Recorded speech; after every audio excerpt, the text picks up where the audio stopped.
pesos. Lugi ka pa ba dyan? 35 pesos? 11. Meron pa dito.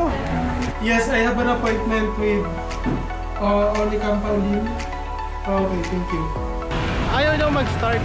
Nag-discarga yung baterya. Trinay ko siyang idaanin sa tulak, pero ayaw pa rin gumana.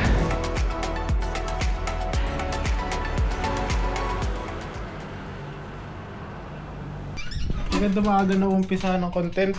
Anong, nun? Ang title nun? Ano? Life.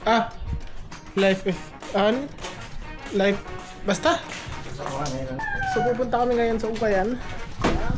So matit, mag-uukay. Wala na ito masuot mga tao dito eh. Sama ka ba? Marami daw siyang gagawin. Bilis oh, basta ukay oh.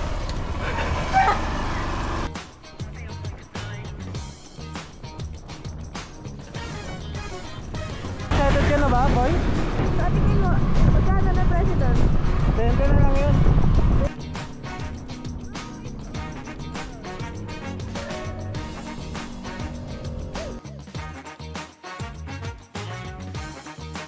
O dahil na, 35 pesos. Lugi ka pa ba dyan? 35 pesos. So guys, diba tayo sobrang lakas ng tugtog. Montage na lang, boss.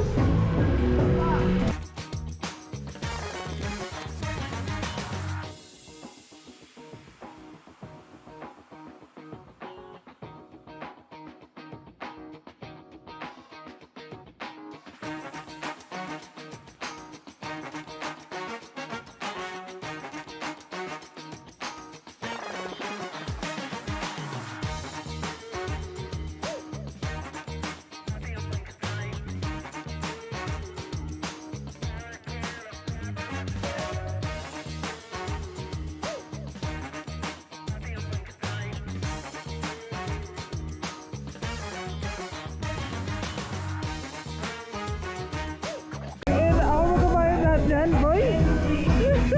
Saan lang naman? Ang dami. 10 ba yan? Sana 10 lang.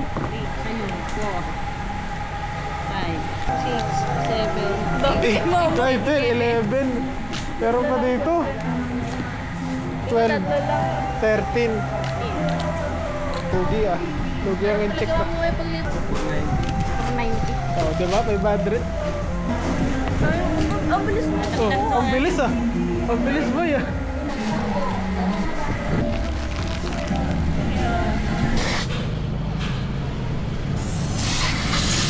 Dito kami guys, papahangin. So guys, testing muna natin ito ngayon. Now, Ukay Hall. So yung t-shirt ay 3/4 na nabili ko. Lakas mga Korean. Tapos yung pinag-iisipan ko kaninang bilhin. Yes, I have an appointment with Oli Campaulin. Okay, thank you. Pwede. Pwede pang pasok to. Tapos this one, naka-t-shirt ka na white, tapos may ganito ka. Pang top lang, white t-shirt. No? Okay lang tayo, Gar. Boss. Oh, guess.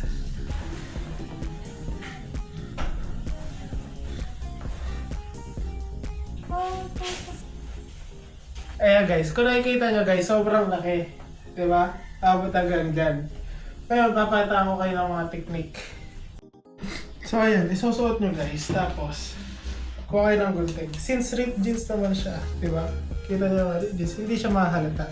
Pag pinutulan mo siya dito. So, natutunan ko tong technique na to sa katrabaho ko na si Renz. Shoutout kay Renz. Ayun, putulan mo na siya ngayon. Dar.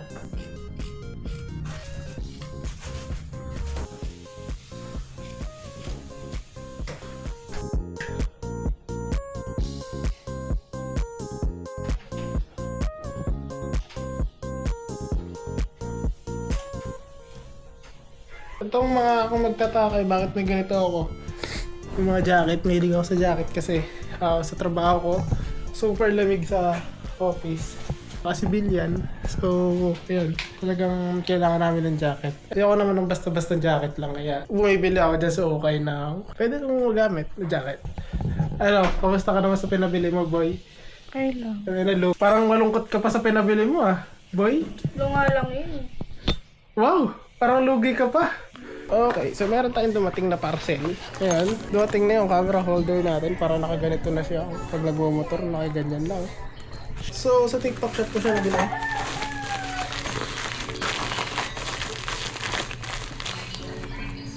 Alright. Yun o. Nakapag-motovlog na tayo guys. Okay. Okay. Got it. So, ito yung end. So, ayan na. Nakabit na lang natin siya sa... Kabit na lang natin dun sa motor. Let's go. Okay. So, nakabit ko na siya guys. Ito na. So, testing na natin. Kagi. Nagagalaw pa. Okay. Uwi tayo ng pogi.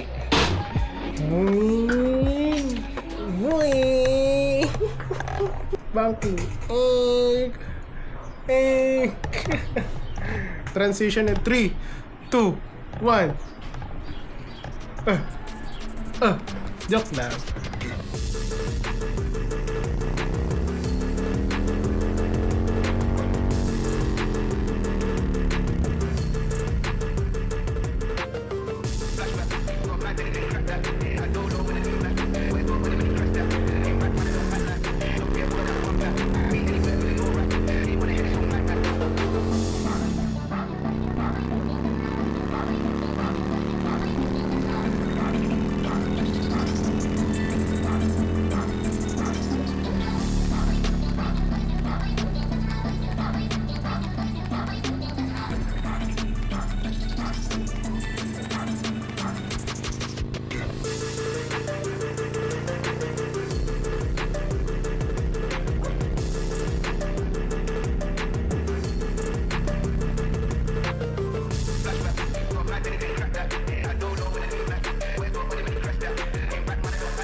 So guys, just a quick story time.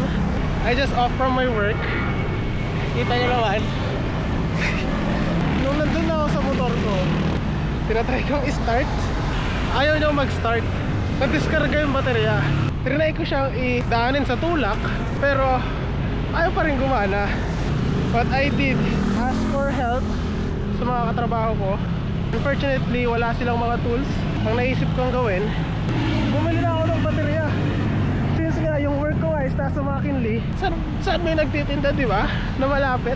7 o'clock in the morning. Shout out again kay Efren. Sinabay niya ako papuntang Bayani. Dito ako ngayon sa Bayani Road. Nung nandun na kami sa shop, ayoko naman nang makaistorbo masyado. Nagpaiwan na ako dun sa bilihan ng mga baterya. Upper Bikutan yon. Ngayon, nag-alakad na lang ako papuntang from Upper Bikutan pabalik sa McKinley. 7:54 in the morning. Ito yung heritage. Libingan ng mga mayayaman. Libingan ng mayayaman. Hopefully, tama yung nakuha kong battery. So, update. Papakash out na ako ng pera kasi nakasakay na ako ng jeep. Ito po. 200 lang, te. Thank you. Bili muna tayong tubig.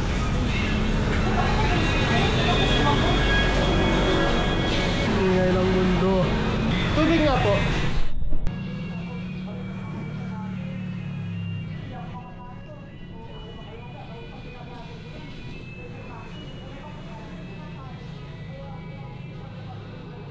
Okay, what happened is nagpa-cash out ako, di ba? Ng pera para mag-jeep sana ako. Ang kaso lahat ng tumadaan na jeep is puno. Ano ko sasakay? Ayun, naisip ko, nakalahati ko naman na yung nalakad ko. Tuloy-tuloy ko na. Ganon din naman. Kinagid. Swerte. Touchdown. Pakita ko sa inyo. Walang problema.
Salamat sa pagsama sa adventure ko.